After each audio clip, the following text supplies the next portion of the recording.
किसी ने सच ही कहा है कि मौत का वक्त और जगह जो है वो मुकर्रर है।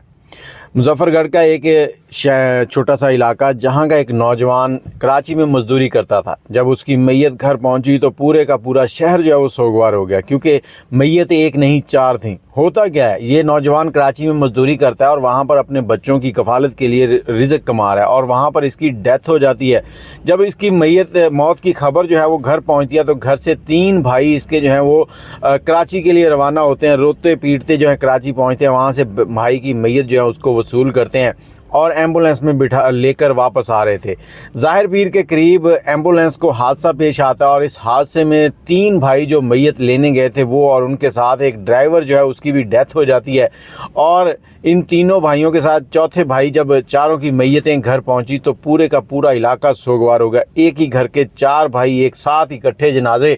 और अल्लाह ताला इनके लवाहिकीन को सब्र जमील अता फरमाए और इनकी मग़फ़िरत फरमाए। ऐसा वक्त जो है ना बड़ा मुश्किल होता है गुजारना, कि इनके घर में एक ही टाइम पे चारों कमाने वाले और चारों के चारों जो हैं वो 4 पाइयों पे मैयतें पड़ी हैं उनकी, और इलाके वाले जो हैं वो परेशान हैं, सब सोगवार हैं, इनके दुख में शरीक होना चाहते हैं।